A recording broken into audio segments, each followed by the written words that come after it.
a reconciliatory strategic partnership. Cooperation or confrontation, to be or not to be, it seems leaders from both sides have decided to adopt a forward-looking attitude to navigate a new course of development at the upcoming Qingdao SU Summit in June.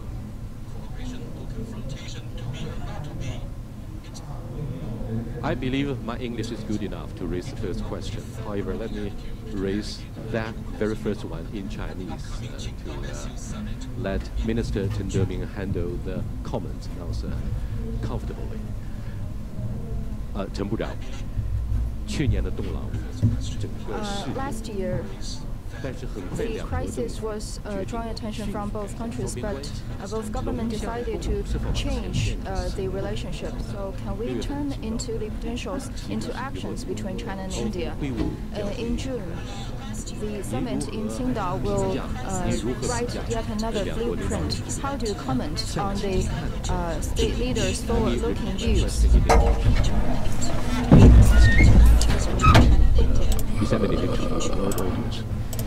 Despite the Dockland crisis that we have last year, it seems the leaders from both sides are really serious. OK， 这个应该是他之前说过这些话吧 ？OK， 那就对了。How he looks at the agenda of both governments to go forward and really adopt a constructive realism attitude. Go ahead, please. I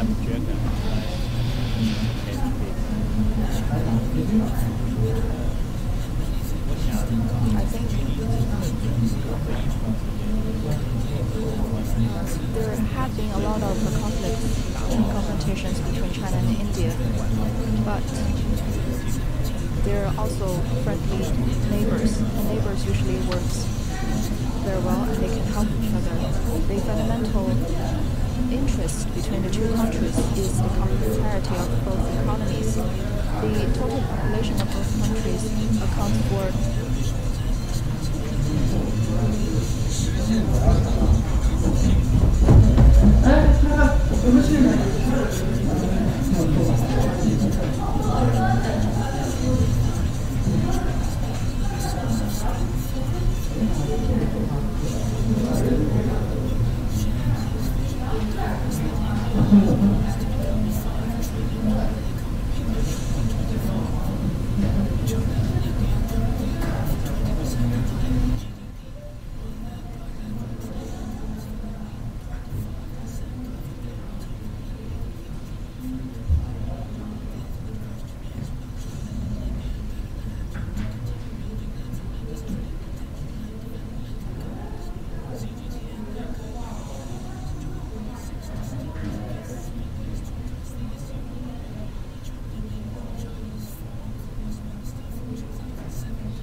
of International Studies.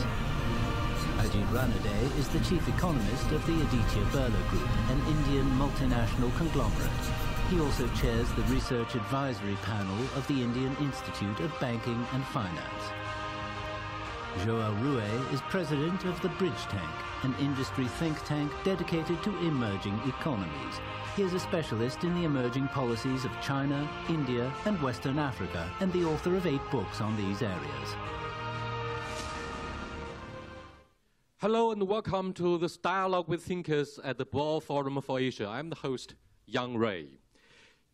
It will make a big difference should India and China join hands to change the life of half of the world's population through reform and innovation. But can the two Asian giants get out of the Doklam crisis of last year and get all their major disputes settled through a reconciliatory strategic partnership? Cooperation or confrontation, to be or not to be, it seems leaders from both sides have decided to adopt a forward-looking attitude to navigate a new course of development at the upcoming Qingdao SU Summit in June.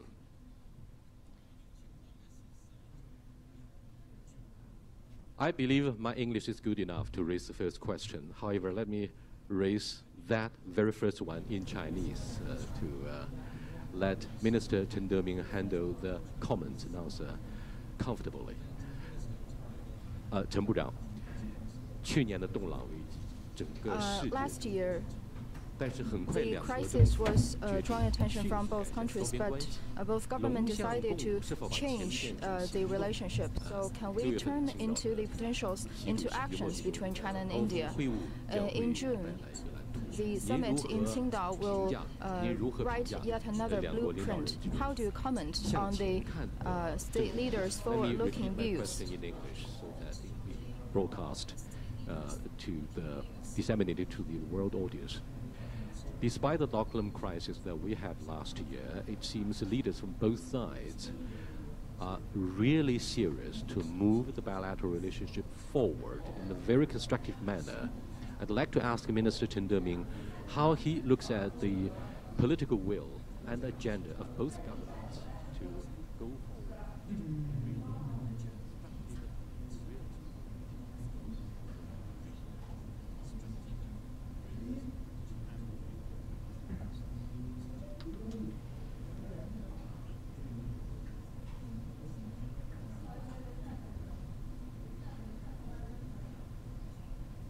There had been a lot of conflicts and confrontations between China and India, but there are also friendly neighbors, and neighbors usually work very well and they can help each other.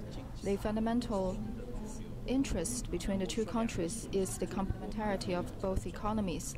The total population of both countries accounts for 35% of the world's total, and the economy amount accounts for over 20% of the world's total. However, the trading and economic relationships between the two countries only accounts for 0.5%, less than 1%. This is our shortage, and also what we can discuss to improve in the future.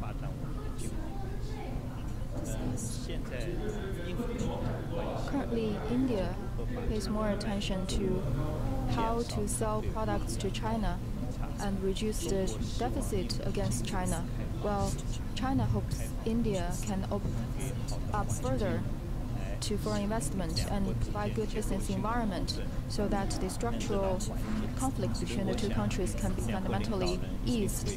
I think the state leaders of both countries will base their discussions on the fundamental interests of two countries, and the Belt and Road Initiative will also contribute to the bilateral relationship. In terms of economy and politics, our two countries are highly reconciled with each other in UN, in WTO. We have a lot of similar, for example, in climate, food security, and energy. These can weigh for the discussions of both state leaders in Qingdao. The Minister and Vice Minister of Commerce in China visited India successively, and they held a delegation of over 30 entrepreneurs from China, and they also booked over 2 billion RMB worth of products. And the Shanghai Expo will also invite Indian entrepreneurs to showcase their products. Dragon. 在商言商啊，商务部长。 So we're talking about commerce, and Minister Chen realized that the strategic relationship between two countries emphasized on the trade and investment relationship between the two countries. Let me repeat my comments. Minister Chen Deming, he only focused on the big issue of trade deficit in favor of China, of course, of up to 50 billion US dollars. Now, my question for Mr. Tata is India ready to be reconciled with China despite the bleeding scar of the Doklam crisis. What's the consensus of Indian politicians at this moment?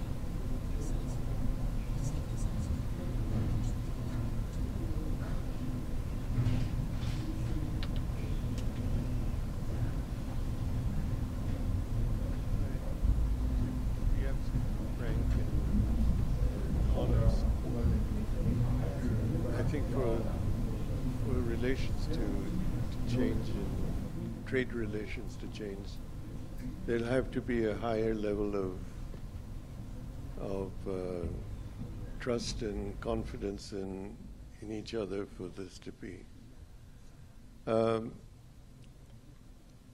China is unfortunately, to some extent, seen in India as a threat on the trade front. You look at China, it was some years ago behind India in terms of the production of components, parts, and trade. China's shot ahead of India. India is the smaller nation of production and feels to some extent threatened. My own personal sense is that the two countries need to come together. We have a tremendous opportunity of leading in trade and commerce. We are neighbors. We could, in fact, look at collective and constructive growth in both countries. But I think we first have to gain the confidence that China is not going to do something negative to us, and China has to feel the same way about India.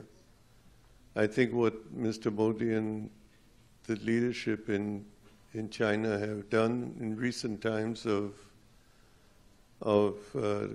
truly wanting to come together is a wonderful first move, but we should see it through.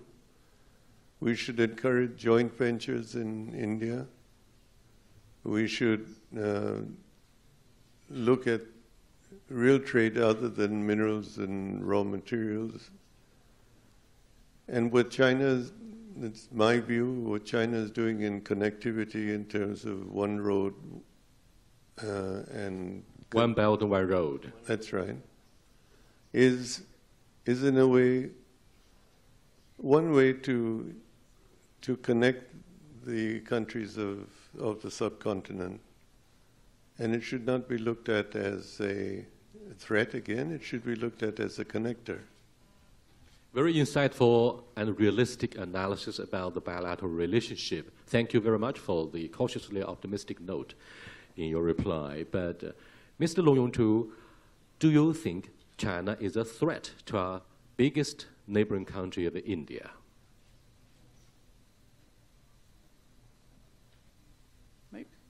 Maybe I want to show solidarity with my minister, so I speak Chinese. As the chief negotiator of China's WTO negotiation, your English is very good, very impressive. I really do not believe that China will pose a threat to India, and this kind of sense of threat is more kind of impression, or not as a reality. And as a Chinese saying, you can hardly have two tigers live in one mountain. But fortunately, both India and China are not tigers. We're not aggressive. We're one dragon, which was supposed to be very, very friendly, and also with very good luck and elephant India. So in this mountain of Asia, you can see elephant and dragon can live together very well. And As a matter of fact, because of the complementarity of our economy and also the level of development of both countries, we share a lot of things in common, as the Minister Chen said, both in international politics and economic matters. I negotiate China's accession of China to WTO, and I stayed a lot of time in Geneva. We maintain excellent relationship with our Indian colleagues. We get a lot of support, both at the political and the professional level from them. That is why I really do not believe that the kind of sense of a threat between the two countries is more than a misconception rather than a reality. So we really have to get more understanding on both sides and have a much smooth communication lines between the two countries in order to avoid this kind of misunderstanding between the two countries. Mr. Ranade, do you think your neighbor, Mr. Long Yongtu, has delivered a wishful thinking or a realistic picture about the genuine bilateral relationship between the two Asian giants when it comes to the alleged issue of China threat? You see, if you look at the perception from the Indian, certain sections of the Indian, let's say, industry or media, you would wrongly conclude that all of India looks at China as a threat.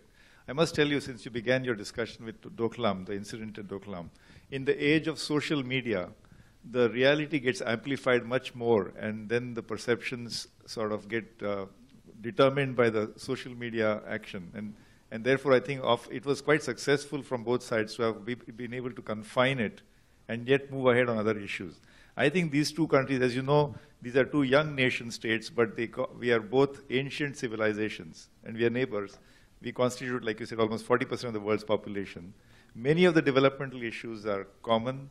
The relationship which was defined by President Xi Jinping 5 years ago, based on things like mutuality, mutual respect for sovereignty, amicability, all those principles, and not to deny that there are legitimate issues, and some of them relate to border issues. So that statement did not deny the existence of those issues. But there's so many other areas, I mean, which dwarf these problems. For example, not just economic, not just commerce, not just trade or investment, but also cultural. Let's not forget the cultural linkages. So the scope is huge. Just to give you one number, about 16 years ago, India, as an export destination for Chinese producers, was ranked number 19. Among the list of nations that China used to export to, India was ranked number 19. Today, it's number 5. So India's large consumers are, in fact, one of the most rapidly growing markets for China. And unfortunately, the reverse has not happened. I think not every bilateral relationship can be completely parallelly reciprocal, but we have to take care that this divergence doesn't become unsustainable. Not every country is going to have exactly zero trade balance. Another quick number. The Chinese today are the world's largest outbound tourists. 107 million Chinese went out of China, but not even 0.1% came to India. And we are just neighbors. It's just 2 hours flight away from Calcutta to Kunming. It's like a 45-minute flight. And Kunming, I believe, is 50 million tourists domestically. So I'm saying that, so I believe I'm much more, I'm not going to say that this is a threat. It's a relationship with hugely potential upside, huge. Thank you so much. At the beginning, Mr. Chen Deming put the total population of the two biggest economies in this region at 30% of the world's total, and yet you changed that to 40%, Mr. Ranade. Now, my question for Mr. Yang Xiyu is, don't forget, Pakistan is the all-weather friend of China, and in the neighborhood of India, you have Sri Lanka, Bangladesh, and Nepal, and other small neighboring countries. If we put the total population of these neighboring economies together, which will come easily under the influence economically or geo-economically of the two giants, then the total number will be perhaps more than half of the world's population. I'm referring actually to the geo-economic implications of a remarkable improvement of the bilateral relationship. Mr. Yang Xiyu. Well, let me put it this way. You are talking about the geopolitical picture there. But meanwhile, to be more precise, in fact, it's a geo-economic implication. Yes, yeah, on the part, but on the other hand, it's a geo-economic picture either. So whenever some people talk about the threats from India or threats from China, they only focus partially on the geopolitical part. But the potentially geo-economic part is greater than the political one. You mentioned the population. What is the base for the market? Population. What is the fundamental factor for the base of the population? Middle class. And in the whole world nowadays, the fastest growth of the middle class lies in the Asia, mainly India and China, plus the other part of the South Asia. So I would say the greatest market of the globe will be here. China, India, plus the other countries you mentioned. So based on this vision, China has set up, has determined to develop the all-dimensional friendship and partnership with all countries, regardless they are rivalries or friends in South Asia. You mentioned Pakistan. Yes, there are long-time, decades-long rivalry relation between Pakistan and India.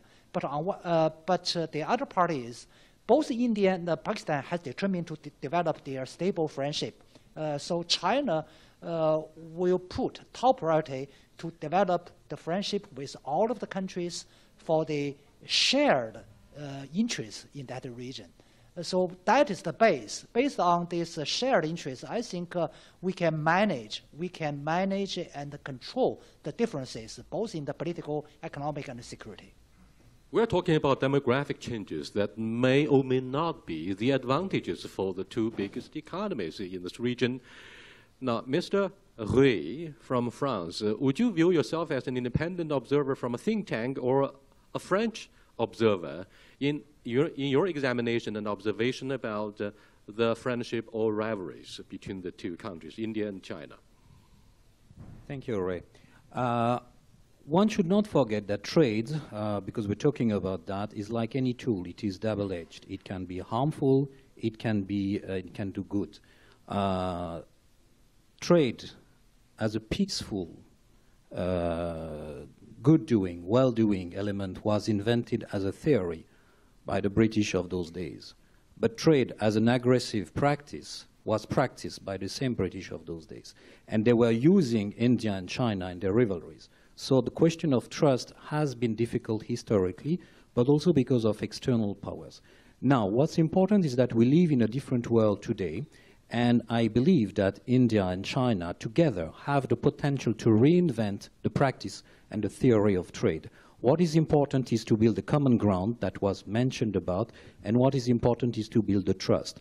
I think as an external observer, but having known the region for the last 15 years, both sides, that what is particular with the two countries is that both are undergoing a massive transformation, demographic, economic, technological, social, developmental. So it's in the interest of each country to use trade as a tool to import what you need for this transformation, to support your own vision of your own leaders. And I think that this mutual trust that Mr. Ratan Tata was talking about can come the day China understands what's the transformational needs of India, and the day India understands what are the transformational needs of China. And that day you don't have to focus just about massive figures, GDP growth, volume of trade, but about the quality of trade. So, and I'll finish there, just the way the transformations of those economies, of those two economies, is now going from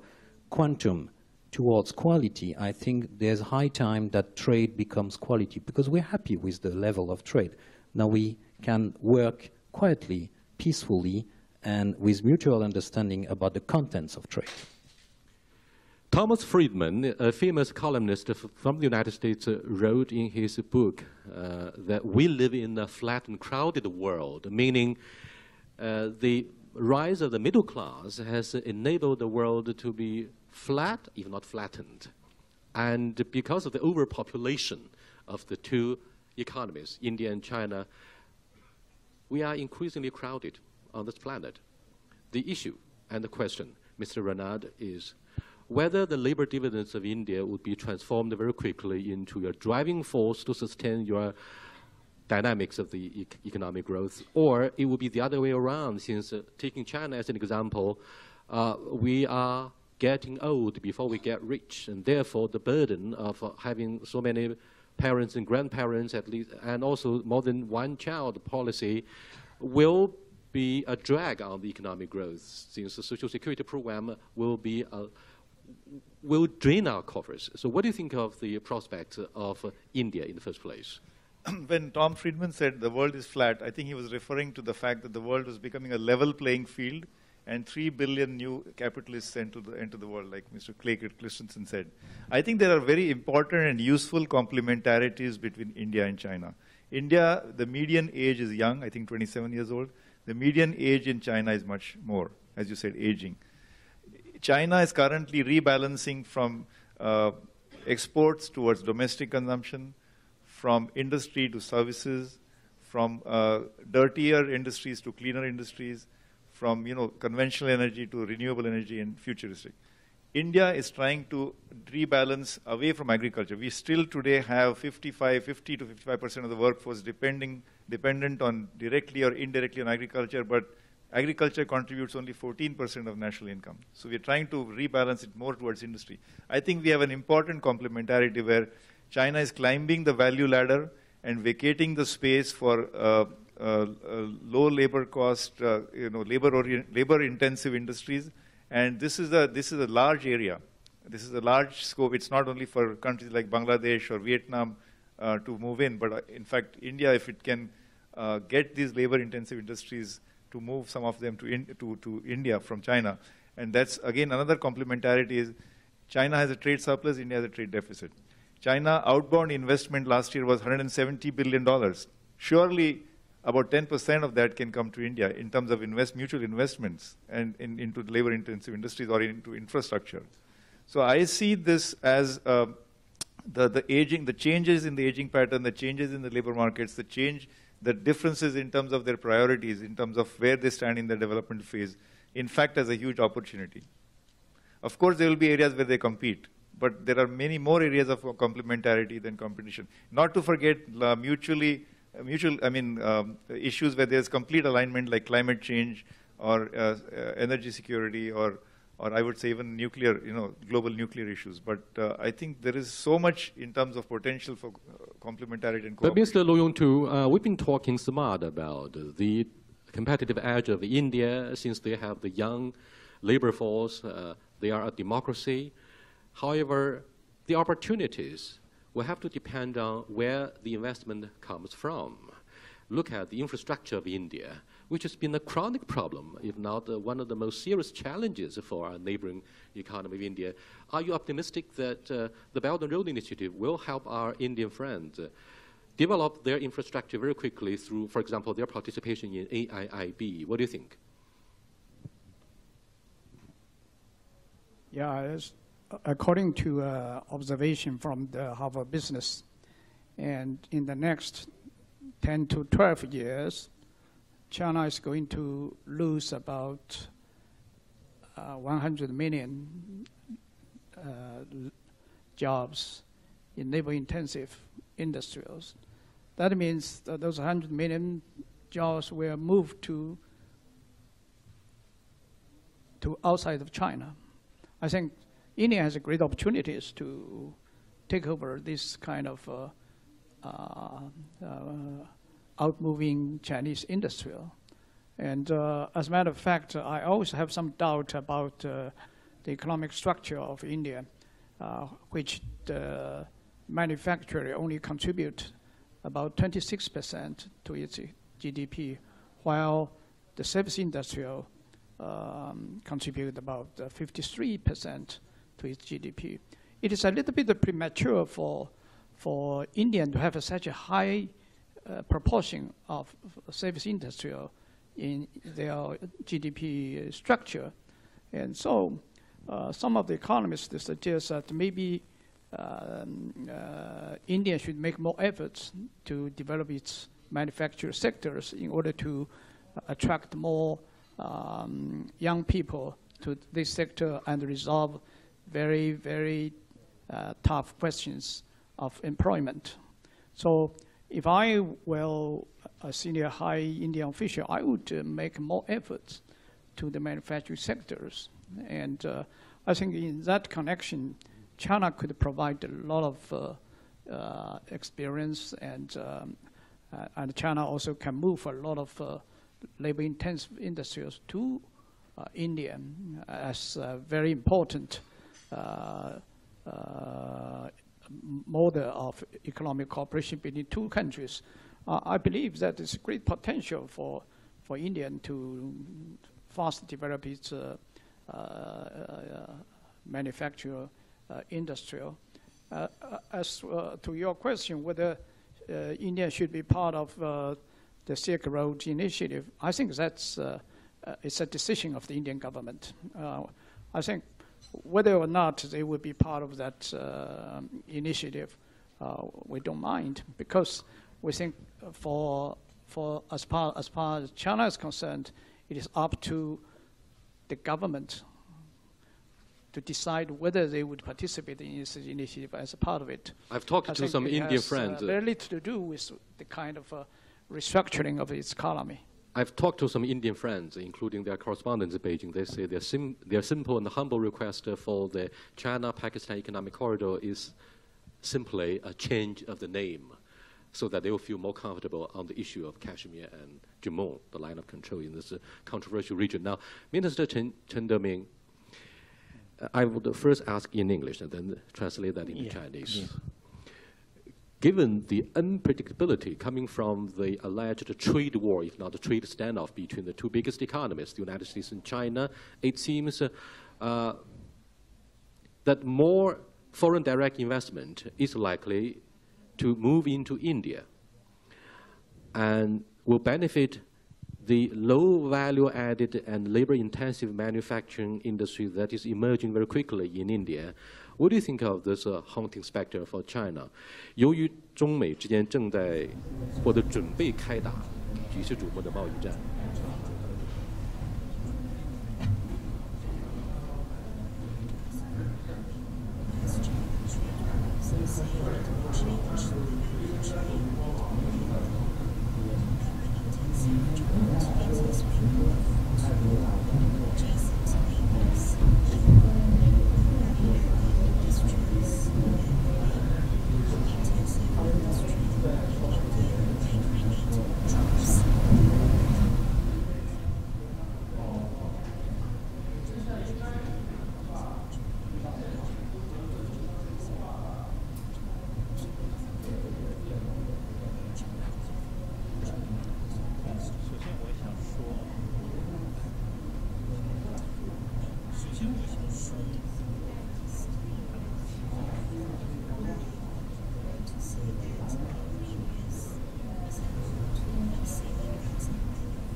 So by only some tweakings, we can make personalized products.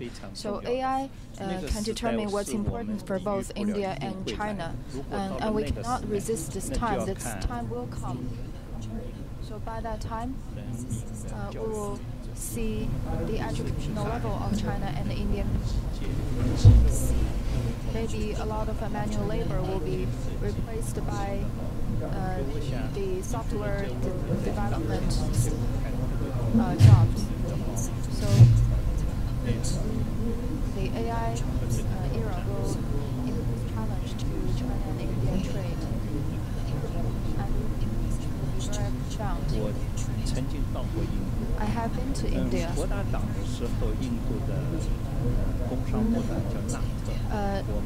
Mr. Nat was the Minister of India at that time. He gave me a book called The 21st Century is the Century of India. And he later assumed the post of the Minister of Communications and Transportation of India. And then he moved to ministry. India has a lot of excellent ministers, and they're about to establish their own image and influence in the world stage. But in the AI era, maybe they still need to improve their labor skills, which is a very important issue. When we talk about such issues, AI might change the trading structures. Is a wake-up call for all catch-up economies. My concern, and in fact, I think brainstorming here invites everybody on the podium to fight for your airtime. You need to compete for your voice and your influence instead of being asked. So I really encourage you to debate freely. You can forget about it. Okay? I don't mind being marginalized in this case. So I strongly encourage you to fight each other, to punch each other in the face, and fight for opportunities. Okay? I think the Indians are trained and educated for giving very good public speeches and giving very good argumentative points. So my next question is, India seems to be very proud of being a civilization state. They always believe they are one of the biggest economies, giants on the world stage. Why should they be, sometimes viewed negatively? Now, this is particularly more like the Chinese. They say, come on, enough is enough. We are a country that deserves respect. Mr. Tata, to what degree do you think India will soon become a superpower, a super economic power, or even politically a formidable force to reckon with on the center stage of world affairs? And I believe our Chinese friends may disagree. Let's have a debate. Okay, we can have that debate. I think if you examine the two countries, China exceeds India considerably on the execution side of all it undertakes. India is, in relative terms, has executed its major projects less efficiently, less effectively. The capability of India, I think, I would say, would enable India to compete in any market, but its ability to put it together in a form that puts it into the world trade market is relatively poor. I'm a little difficult person to get into a debate because I believe that India can do more on this front than it has, and I would be more pragmatic to say that we have much to gain by coming together with China. I have felt this for some time, and I stay with what I said earlier, that there is a lack of conflict, lack of confidence and faith in each other, which I think is, if we listen to the comments that were made, behind all of that is the fact that the two countries could share confidence in each other as a friend, could undertake projects together. Why shouldn't the two countries work together better than they do? I think there's an element of lack of faith that needs to be confronted and overcome. Can I just add to that? So, Mr. Dar, I just want to add, there are, of course, legitimate issues where there is rivalry or there are concerns, there's mutual suspicion. For example, the issues of border, whether it's Doklam or Arunachal or other parts on the border. And these are issues of sovereignty. We have drawn a line in the sand and there's issues of sovereignty. But those, I think, can be looked at in a different compartment. That issue need not cloud everything else. Let me give you an example of another legitimate concern of Indians, which is not a border issue, but which is an issue of the overhang of huge excess capacity in many industries in China, whether it's textiles or chemicals or metal production. It's not just India, but the rest of the world feels the overhang of this excess capacity. Now, in the WTO language, you're not allowed to explicitly provide subsidies for exports. As you know, China's story has been 30 years of export-led growth. But perhaps these exports did not get explicit subsidies, but there is a feeling among Indians and rest of the world that there was a generalized level of support, whether it is in terms of cheaper electricity, cheaper credit, lower cost labor, artificially lower cost labor, or cheaper other inputs, which tilted the playing field. But this is something that China did it consciously, and it could afford it because your fiscal capacity is such, unlike India, which could afford these generalized levels of support and subsidies, huge expenditure in infrastructure. So that creates a concern among Indians, that Indian manufacturers feel that we can compete with an individual Chinese manufacturer, but we can't compete with the Chinese treasury. But I think these all can be kept in a compartment. The overall bigger picture of the 21st century is that here are two large countries with a rapidly growing middle class, with growing aspirations and changing. The pace of India's growth may not be as fast, but I think this is going to get there. If you look at China's reforms from 1978, and if you look at India's reforms from 1991, it's almost parallel. In fact, it's quite amazing how parallel it is. It's as if India is just 13 or 15 years behind. So this is bound to, so therefore I keep repeating that let's not ignore the huge scope for complementarity. One more example. China has about $3 trillion of foreign exchange. You talked about the President Trump and the trade war. Why should you risk putting all your eggs in one basket? Why is Chinese foreign exchange mostly parked in US treasuries? Surely, even if $30 to $50 billion was done as a bilateral deal between Chinese government and Indian government and put it in a 30-year bond in India's infrastructure, you'll get a higher return and it'll be more stable, less risk. Why don't you just divert some 2% of your foreign exchange reserves into India's infrastructure? It's a win-win. But again, I guess the foundation is whether it's going to be a win-win situation, we have to turn to our Pakistani friends to have their immediate response. Is it a very difficult issue to keep the balance between the two most important economies in the subcontinent of South Asia, between Pakistan and India, when it comes to how we should use our forex reserves? Well, a win-win result is welcome, and it's possible. It's highly possible, but not in every area. Fundamentally, there are two sharp differences between the two countries. One is the boundary disputes. The other is the trade imbalance we have discussed. For foreseeable future, I don't think both of the both of the issues can be addressed or solved. So in these two areas, I don't think there could be a win-win result in short term. However, in long run, it's certainly. But what about the short term? I think many areas, the two countries really have a great opportunities for the win-win result. The most important thing is the poverty reduction. And just now, Minister Chen Deming mentioned the two countries occupies 40% of the total population of the world. But the other negative part is the poverty population of the two countries also occupy over 40% of the global poverty, right?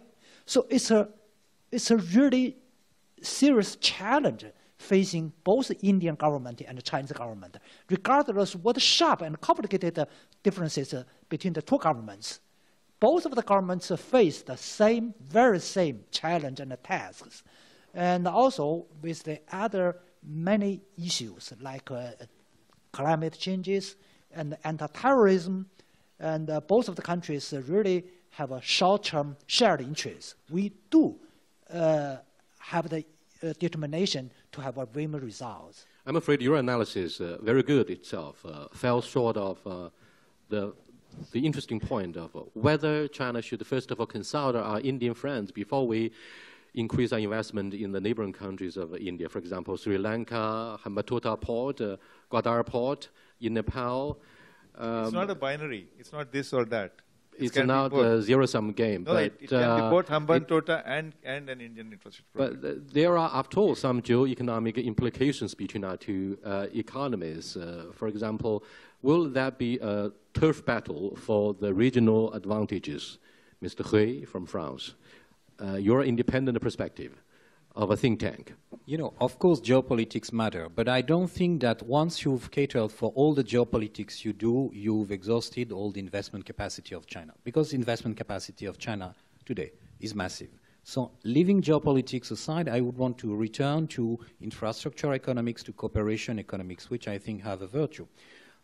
This will be based, and I think I'm joining what Ranajit said on that. Investment economics are based on profitability of projects, and building on what Minister Chen Deming was saying. I think in infrastructure, for instance, there's a lot of cooperation scope by using the IT.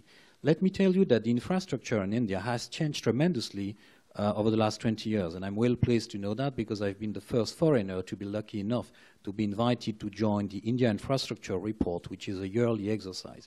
So you can see a tremendous change, tremendous improvement in the way Indian companies, and the Indian government, but the Indian companies even more, are able to handle their infrastructure. So I think this gives scope for Chinese companies to join hands, for the AIIB to invest and to bring their know-how. But in reverse, China can learn also about the way of funding the infrastructure, because we all know that in China, now we have an issue of debt, and we've not found a solution in China on how to fund the infrastructure on more equity. And I think here, the Indian industry, the Indian financial sector is better equipped through the funds, the kind of funds that were just mentioned, to develop the infrastructure. And if to that you apply the IT, again, you have kind of comparative economics. China is good in big data. India has been a pioneer in using the IT for the last mile use of infrastructure, management of infrastructure. So I think that, you know, leaving geopolitics aside, there's a lot of real business, real sound business that is really useful to the people, to the companies, and to the two countries to be done in cross investments across the two countries. Thank you for painting this rosy picture about the bilateral economic relationship. But all of you seem to be very evasive, not optimistic. Just one short step. One step short of answering my eventual question as to the geo-economic implications. But I've got a good idea, gentlemen. I won't be the one asking all the big questions. I would rather leave the center stage to people from both sides and figure out what their genuine concerns are. Let's take a quick look at the video presentation here.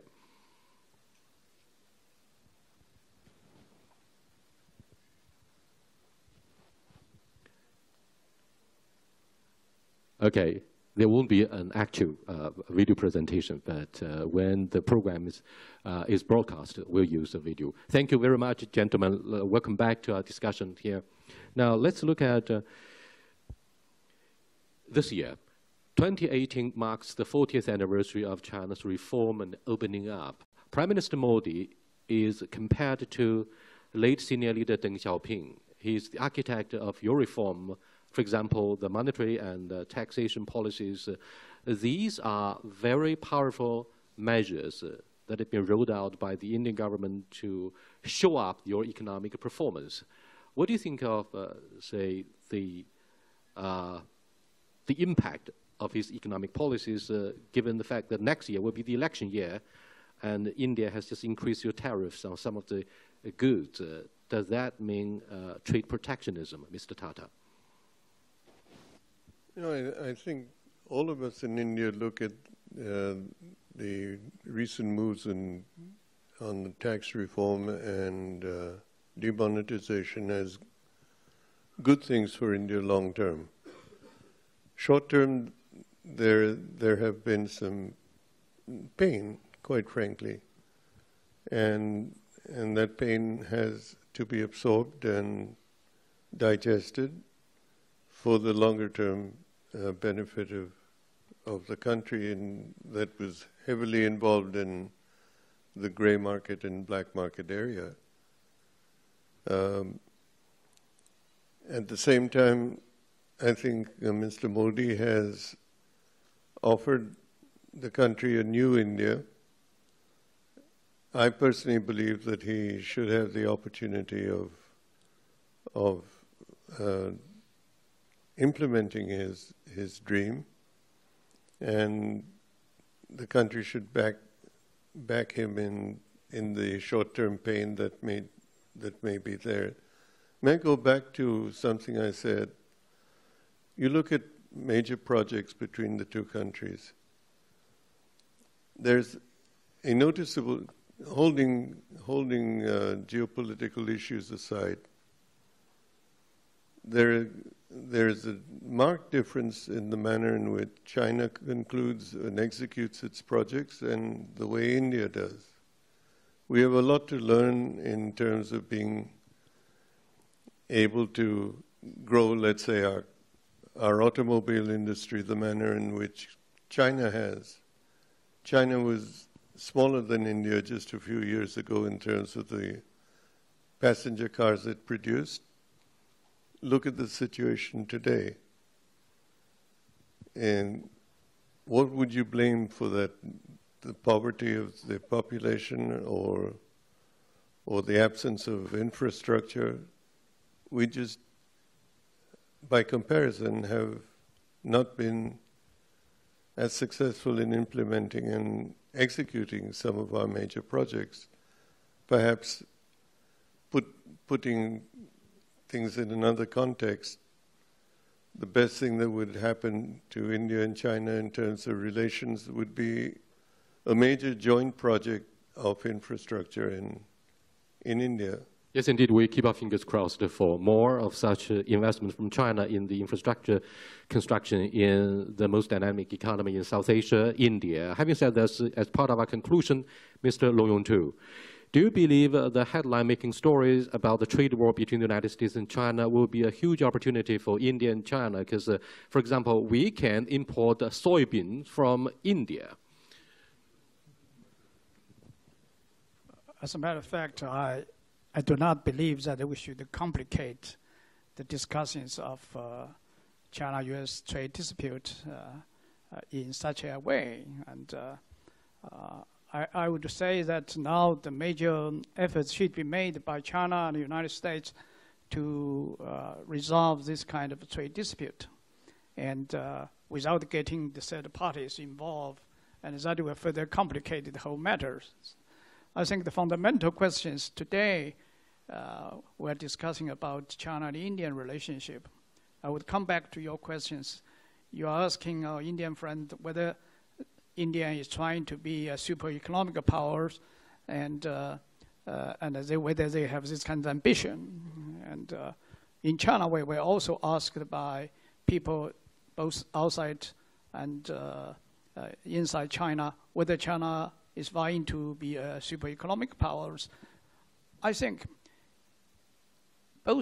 in both countries, the majority of the people, those people with a sense of maturity, would say China and India are not vying for super economic power status at this stage, because we have too many things to handle within our own countries. For instance, we have a lot of poverty to be dealt with.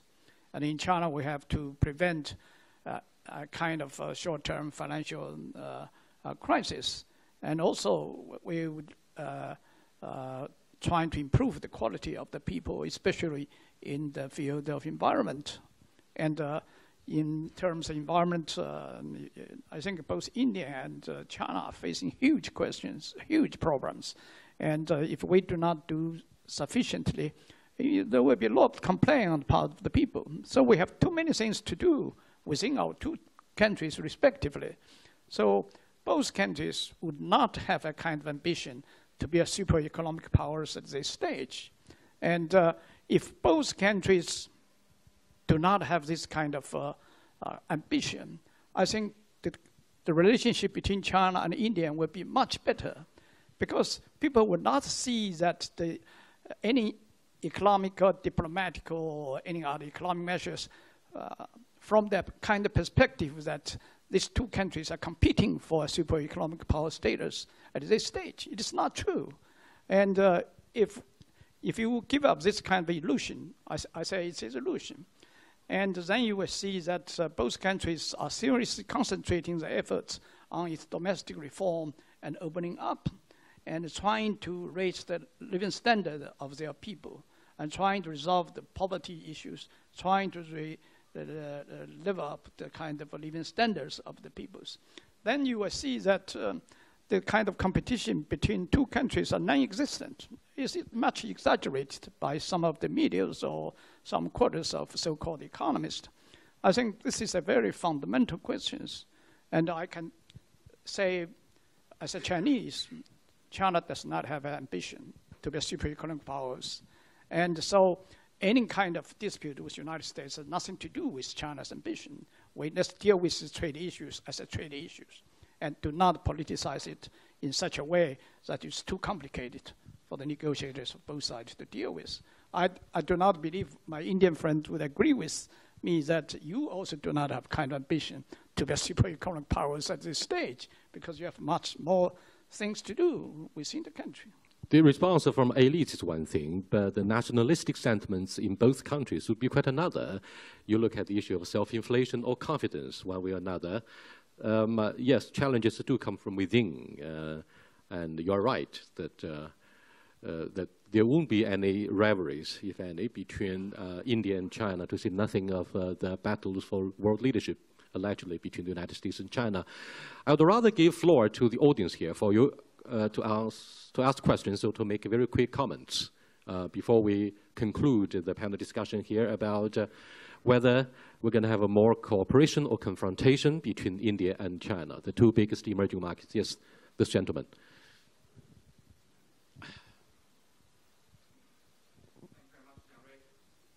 My name's Rupert Hujra from the Huron Report. And we've been tracking the India-China relationship for the last sort of 10 years. We track it in quite an unusual way. And I've been hearing with great interest, some of the comments made. You know, sort of we have 40% of the world's population in China and India, but we track the super wealth creators, the billionaires, if you like, of the world. We have 800 in China, 170, in India, which adds up to exactly 40% of the world's billionaires. We've been doing a lot of work in trying to promote India-China summits in Dubai, London, Mumbai, and Beijing. And I guess one of the things that I find when I try to invite Chinese entrepreneurs to India is the sort of lack of understanding of, or the slight sort of fear of going to India. So my question is to Mr. Tata. You know, sort of, when I think of India today, I always think of one of the world's strongest family businesses come from India, and your business being one of the more sort of strong ones, with $150 billion US worth of market capitalizations in your companies. My question to you is that, to help us understand a bit more about family business in India, could you explain a little bit about how your charitable structure works? Because I understand that 65% of your business is actually, of your family business, is a charity structure. And you're the most, or the best known Indian entrepreneur for most Chinese here. But I don't think many people appreciate the fact that significantly all of your business is actually a charity. And I just wanted to ask you if you can explain how that came about. And by understanding more about your business, we can understand more and learn more and trust more about these sort of super amazing Indian entrepreneurs. Thank you. Mr. Tata, question about charity. I don't know whether this would deflect us from what we're wanting to do. So let me just be brief, and I'd be very happy to meet you after the function and share this. But we have about 40 or 50 operating companies within our group that are controlled by a holding company, which in fact has, if you might, oversight over the operating companies. The holding company is 66% held by a charitable trust whose income is entirely from dividends of the operating companies and distributed to charitable purposes. We disperse about $100 million US each year, which is basically the dividend flow that the charitable trust gets. So 66% of all dividend flow goes back to the people of India. A corporate social responsibility is indeed an aspect of a soft power of a major economy and indeed of entrepreneurship. Next, let me have quick comments from Mr. Sanjara Baru, Secretary General of the Council of Commerce and Industry from India. And quick comments on your feelings towards the prospects of these two economic giants. Well, first of all, I enjoyed listening to all the distinguished gentlemen, but I entirely agree with the concluding remarks of Mr. Long Yong-tu, that the priorities for both our countries are at home. I think this illusion that we are seeking to become superpowers is a wrong one, and it's an illusion that will take us in the wrong direction. I think some of the elements of competition, if you like, derive from this needless race for greatness. I think both our countries have a long way to go in addressing the needs of our own peoples. And certainly as an Indian, I would say that the priority for the Indian political leadership is India, is development, is poverty reduction. I don't see any Indian political leader seeking any global role for India at the moment. Maybe at the end of the century. But right now, no Indian politician can afford to ignore our domestic problems and hope to win the next election, as indeed we are now seeing happening in our country. So it's extremely important that we remain focused on our priorities and not get carried away by the illusion of some kind of historical role which may finally come to us, because the fact is we are the oldest civilizations in the world. And I think that the reality of that civilizational confidence will see us through this period. Well, thank you so much. I think both Long Yong-tu and you qualify for being the spokesperson of individual governments, giving us a very strong confidence and optimism. And any other questions? Yes, please, go ahead. Yes, that gentleman. Give him the microphone. 我向那个陈部长提个问题。 Thank you. I have a question 前几天我刚刚 for 从印度 Minister 回来， Shortly before 我 I 去参 went 加 to 我们一 India 个有20年的锻炼合作的 attend 企业啊，也是印度的一家上市 to 公司叫 visit a VIP， listed 他们的 Indian 50 company 年这个庆 VIP. 祝。 We have a 那么实际上就是 cooperation 说 on patents 中 rights 国 with 在前 them, 面20多 and 年的世界 these 工厂 companies have been 这样的 50建设中间， years 它已经对 anniversary. 很多产业 China 形 being 成 the 了体 world 系化。 factory 那么这个 has 资源浪费是 developed 很可惜，而 systems 印 for 度现 different 在发展， industries and 就是说 sectors. It 是 would 否 be a 我们能够 pity 在 to 中印 waste 产业一 these 体化上面， resources.